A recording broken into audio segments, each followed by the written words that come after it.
En las calles de las certezas, donde viven los ladrones de imposibles y los trenes nos llevan a ninguna parte. En la vereda del error, donde el niño que fuimos lanzó una pelota que aún no toca el piso. Un hombre de sombrero escribe poemas como si el fin del mundo hubiera llegado al barrio. Hoy, en Señal Literaria, uno de los grandes poetas colombianos, Juan Manuel Roca.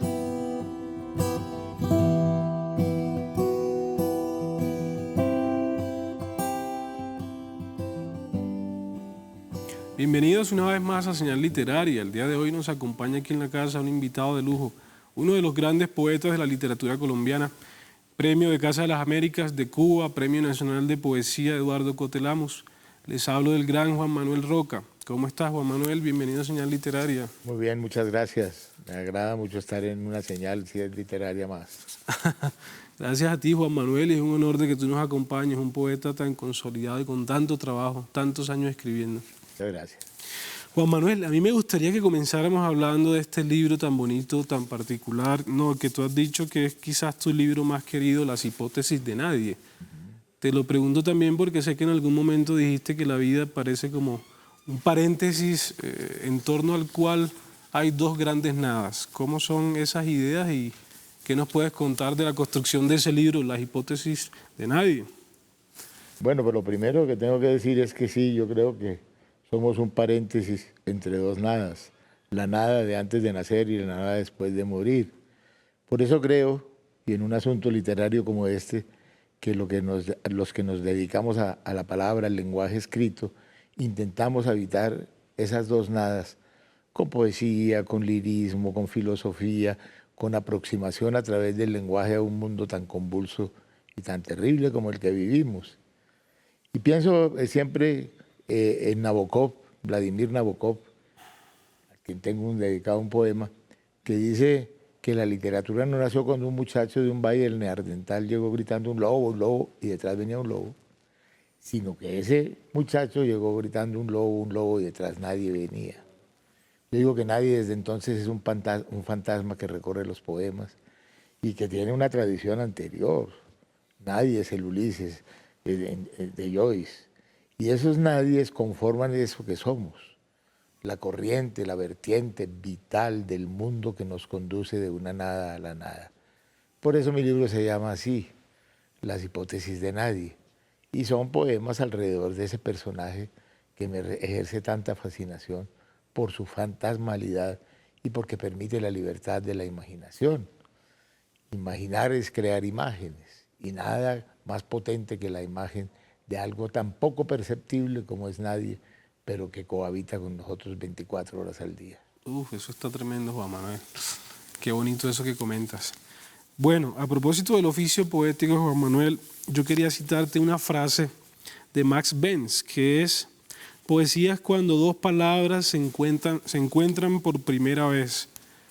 Y quería preguntarte en tu caso, ¿cómo se da ese encuentro a veces de las palabras que habitan mundos tan dilatados y tan distintos, ¿no? ¿Cómo se da en tu caso ese parto poético? Yo creo mucho en la frase de Max Benz, que me parece muy lúcida. Y pienso también en que la poesía no se da privativa o exclusivamente a partir de la razón. Hay poetas cartesianos que son como una inteligencia con gavetas, que todo lo tienen bien almacenado y que son buenos poetas, ¿no? Mallarmé entre ellos. Pero creo más un poco en el azar, en el encuentro fortuito, que es lo que me vincula un poco más a las corrientes, a las vertientes modernas, que no son privativamente el surrealismo ni el dada, sino muchas corrientes que han intentado hacer que el pensamiento nazca en la boca, que no nazca exclusivamente en la cabeza, en el pensamiento, sino en la boca. Eso es algo que a veces la cometieron de la manera fallida para mi manera de entender, como los excesos del Dada, de Tristan Tzara, pero yo creo mucho en esa corriente inspirativa que nace de las sensaciones, de las pulsiones y no necesariamente de las ideas. Qué bonito eso, Juan Manuel. Tu caso es particular porque pareciera que la poesía siempre hubiera estado presente en tu vida. Y te lo pregunto porque sé que Luis Vidales, por ejemplo, hace muchos años a la hora del almuerzo, siendo tú un muchacho, él se ponía a leer, y citaba mucho los poetas franceses, ¿Cómo eran esos momentos en los que Luis Vidales además estaba presente y qué representa hoy en tu vida? Pues en el momento de mi infancia representaba una figura mítica que no alcanzaba a comprender. Luis Vidales estaba exiliado en París, había sido uno de los fundadores del Partido Comunista, había estado, no sé, un centenar mínimo de veces preso por su condición política. Y entonces yo de niño oía hablar de él como de una gran leyenda, de una leyenda que en el ámbito familiar yo vivía con mi abuela materna, la madre de Luis, y con mi madre Clara Vidales. Pero yo era muy niño, sin embargo, las personas que llegaban a mi casa eran bastante particulares, porque yo no veía generalmente a la gente que llegaba a otras casas con unos atuendos ortodoxos de bogotano converso, sino con unas fachas bastante extravagantes. Yo recuerdo haber visto pasar por ahí a León de Greiff, ¿no? Que él mismo era una figura absolutamente funambulesca. Y no conocía a Luis Tejada, lamentablemente ya había muerto Luis Tejada, que para mí es tal vez el más grande de la generación de los nuevos compañeros de andanzas de Luis Vidales, los dos Luises. Pero iban algunos poetas, inclusive vi alguna vez a Jorge Zalamea, que en casa decían que llegaba y llenaba de sonoridades todos los rincones, porque tenía una voz poderosa, hay que oír sus poemas como los recita o los declama, o los lee, perdón, de manera muy bella. Así que yo asistí un poco a un mundo que no entendía, que después con los años, cuando supe que estuve rodeado de esos personajes, me alegró y me conmovió, así no entendiera ni pío de eso. Y en esos momentos Luis, ¿verdad?, acostumbraba a veces, no era una cosa así pues de una tradición constante, cotidiana, y le daba por leerles,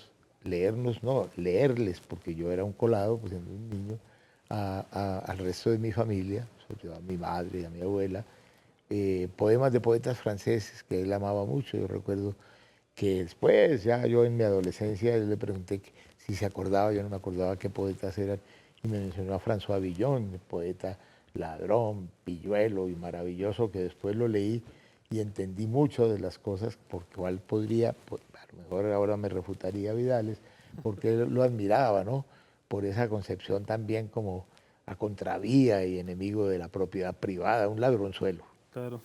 Además, qué gran cronista Luis Tejada, ¿no? De hecho, bueno, sé que participaste en un conversatorio en el que se lanzó el libro que compila algunas de las crónicas de Luis Tejada en la Feria del Libro, pero Luis Tejada tenía algo muy particular en la mirada y es el hecho también de apelar a la poesía en lo que uno haga, así sea periodismo, sea crónica, sea cualquier cosa. Y claro, me da pie para pensar que la poesía debe atravesar quizás todo el quehacer de las artes, ¿no? Todo lo que invoquemos en lo que intentemos que haya un rastro de belleza, la poesía quizás debería ser la constante, ¿no? Sí, yo diría que la crónica y la poesía son, si no hermanas siamesas, sí son familiares muy allegados. La prueba es Luis Tejada y otro gran cronista que olvidamos, que es Jaime Barrera Parra, un hombre que murió muy joven en Medellín, se cayó un segundo piso de un teatro y el único muerto fue él, que tiene un rango estético a veces tan alto como el de Tejada. Y me parece que es porque tienen una vocación por el lenguaje que es la misma que tendría un poeta, que es encontrar la palabra justa en el inmenso pajar del lenguaje, que no es solamente la palabra que se aparece, por eso mis reservas con cierto surrealismo, cuando Tristan Tzara dice que poesía es cuando dos palabras se encuentran por primera vez, me parece maravillosa la frase, pero no la creo.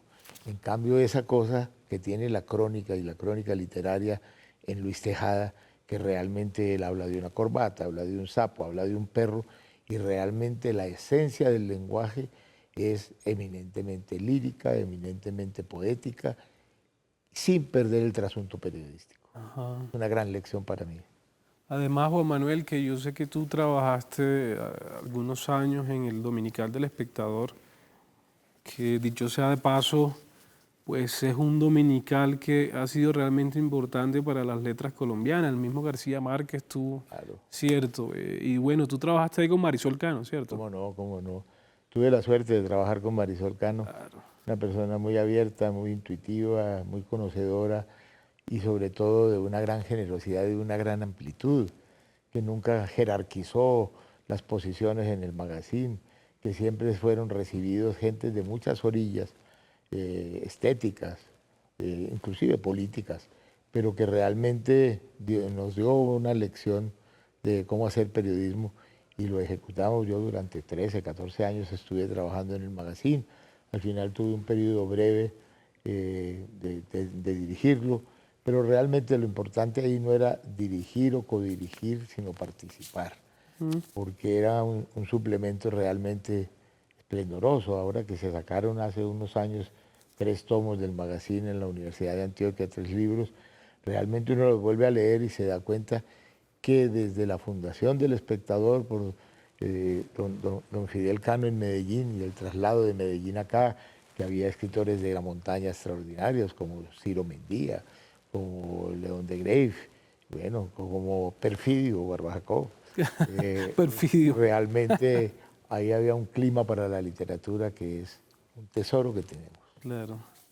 Oh, Juan Manuel, y yo sé, porque eso es una conversación que se sabe en el medio literario, que tú estuviste en la baraja de los candidatos al premio Nobel.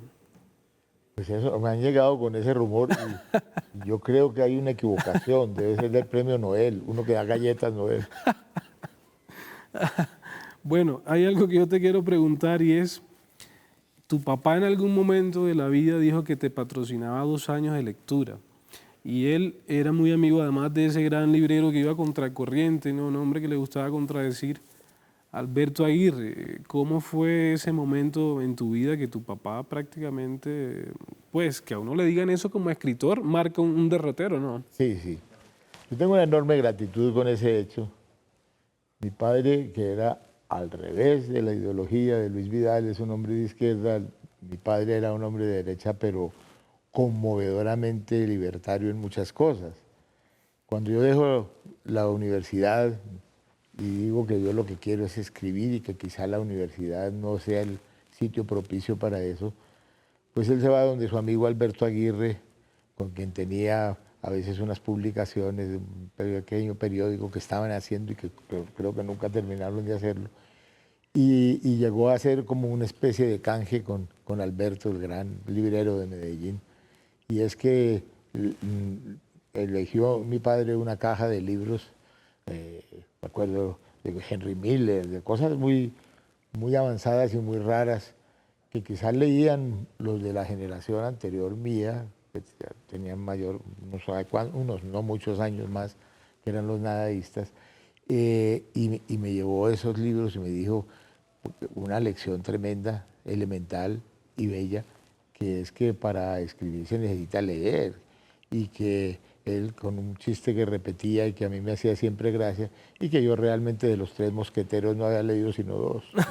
Entonces me llevó a una cantidad de libros, me dediqué un poco a leer y a escribir, y fue un patrocinio largo en que yo leía y escribía en el día y salía a la noche con mis amigos del barrio, que eran bohemios, y una vida muy bella. Qué lindo, muy eficaz. esas épocas. Bueno, yo voy a romper un poco el guión para leer un poema muy corto de Juan Manuel, que es de mis favoritos, se titula Días como agujas. Y dice, estoy tan solo, amor, que a mi cuarto solo sube, peldaño tras peldaño, la vieja escalera que traquea.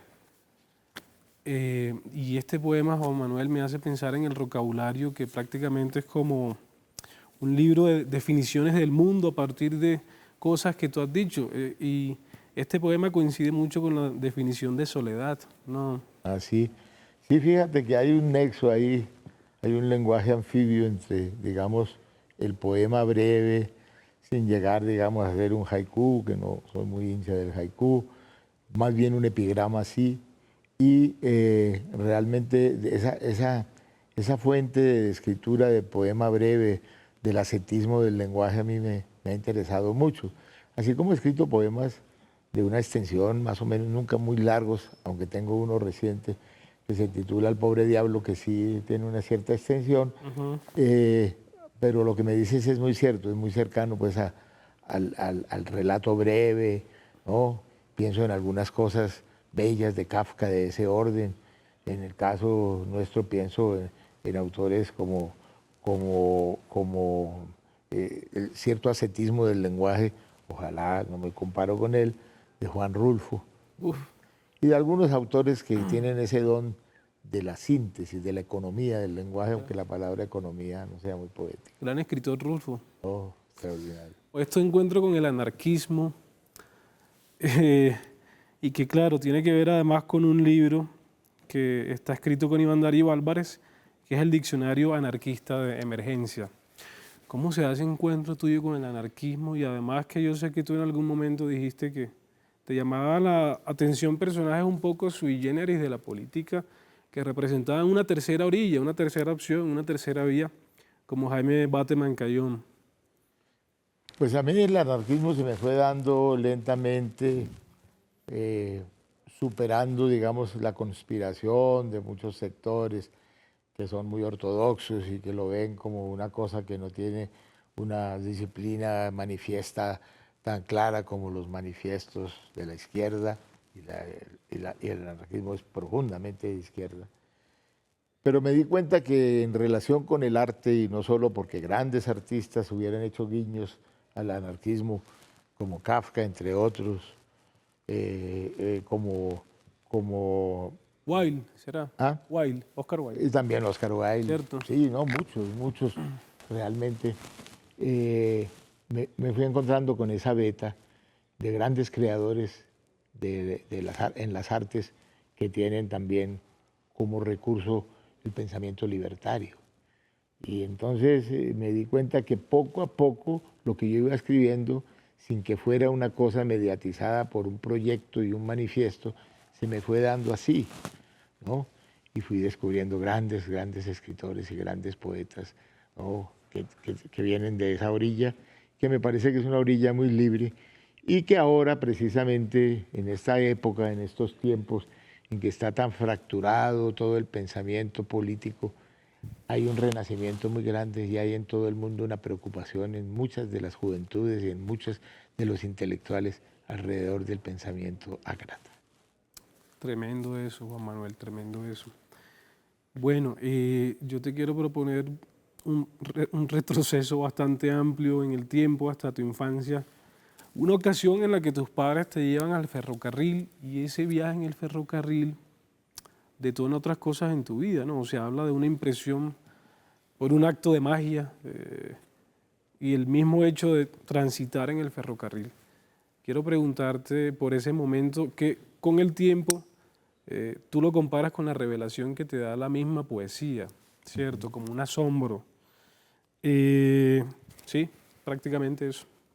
Bueno, porque si yo miro por un espejo retrovisor, los paseos familiares, el ámbito del campo, etcétera, siempre recuerdo un viaje a Cisneros, Antioquia, Ajá, en tren.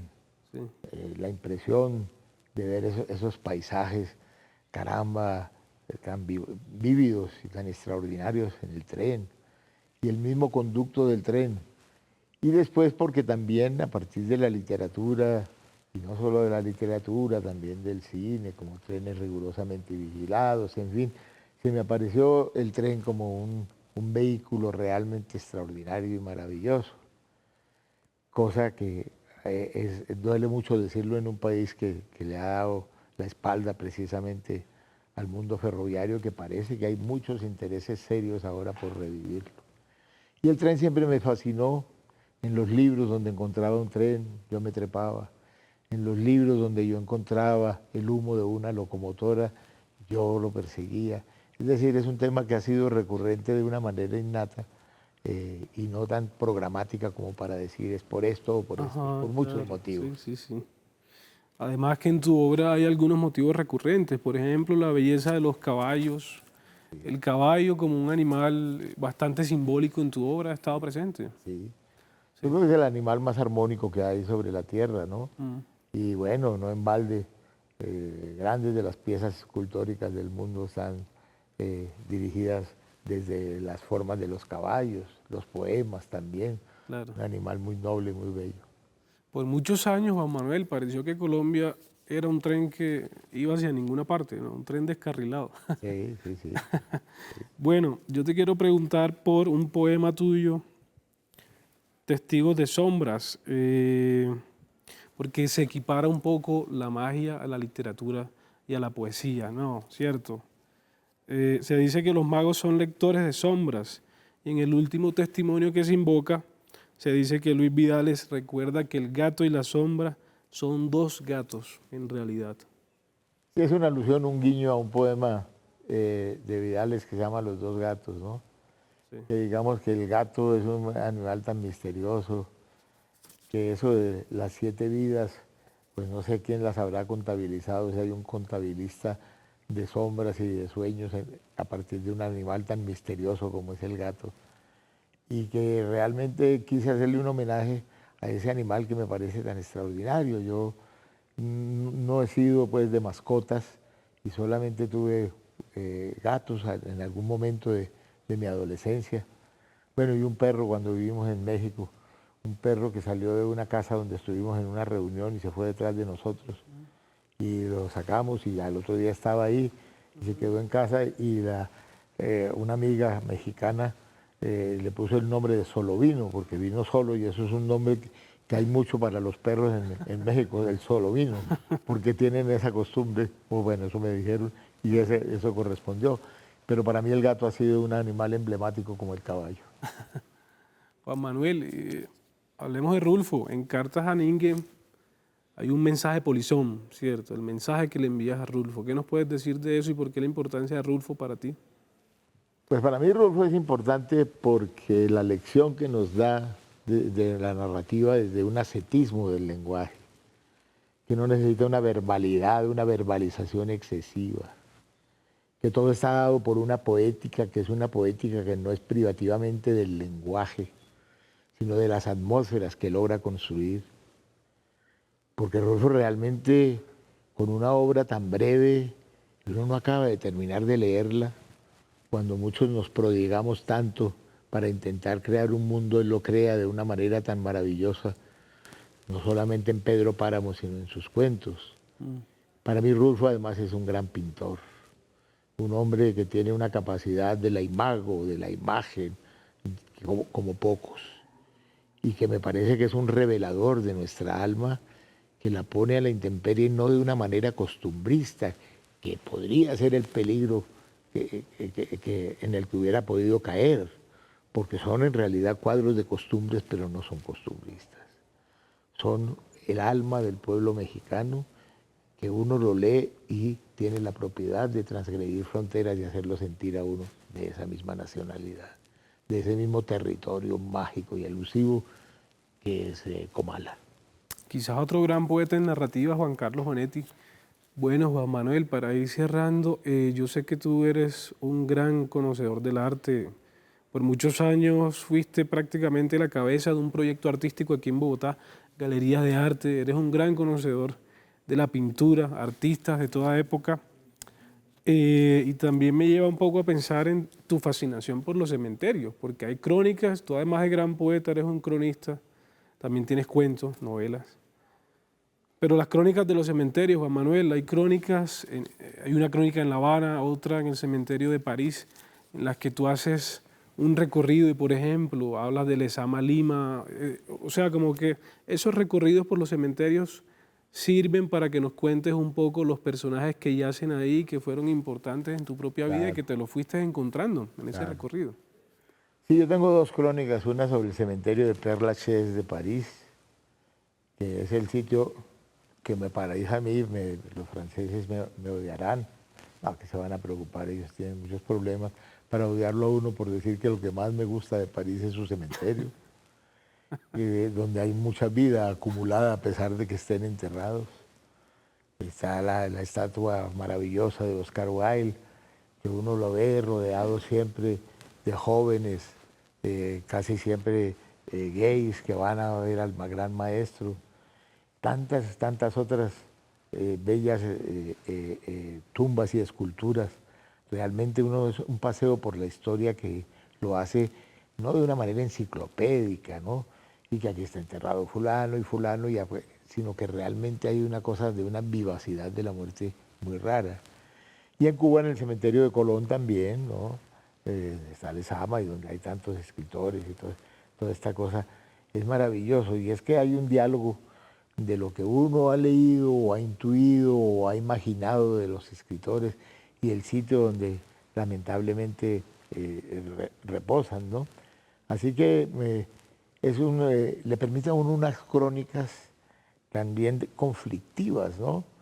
Que yo salgo diciendo que en el cementerio de Père Lachaise, que pasé un día entero en Père Lachaise y que ahora voy en un tren donde creo que van más muertos que en el mismo tren, con esas sociedades que a mí no me entusiasman. Pues una vida sin poesía puede ser una vida de pronto mal vivida, ¿no, Juan Manuel? Y yo te quiero agradecer por estar acá en este espacio que hoy estás dedicado a ti y a tu obra. Pues para mí es muy grato estar acá, ver el interés que han tenido en mis pequeñas cosas, saludarme con tanto afecto. Y nada, para mí esto es un verdadero encuentro literario. El nombre del programa, ¿me lo repites? Señal literaria. Señal literaria. Son muchas las señales literarias que se van conmigo. Ah, gracias, Juan Manuel, qué bonito eso. Bueno, para cerrar, yo te invito a esa silla amarilla, Juan Manuel, para que leas el poema que quieras y le demos un broche de oro a este programa tan bonito de la primera temporada. Bueno, pero entonces sería de ese libro, tal vez. Ah, no, allí está. Sí, dale.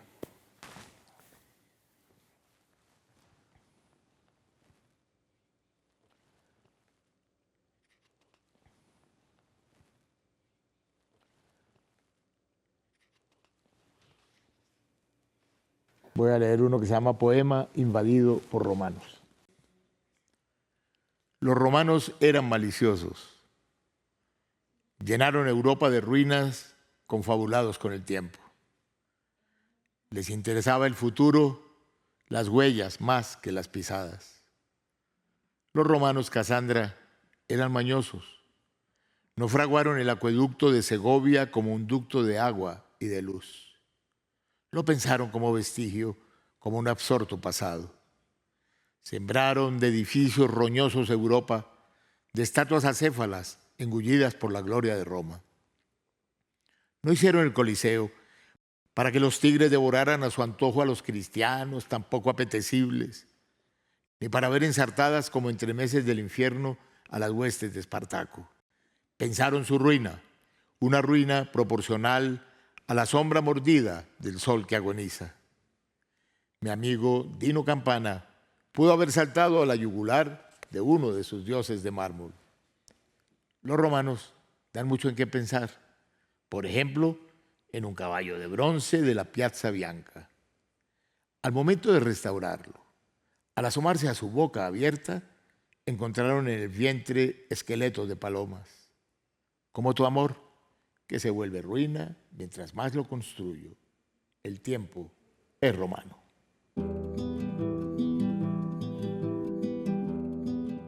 Una poética para el abismo, unos versos para enfrentar el horror y dotar la belleza de nuestro corto paso por la tierra. Tal es la consigna de Juan Manuel Roca, un escritor que encontró en la poesía un digno refugio para tiempos de tempestad.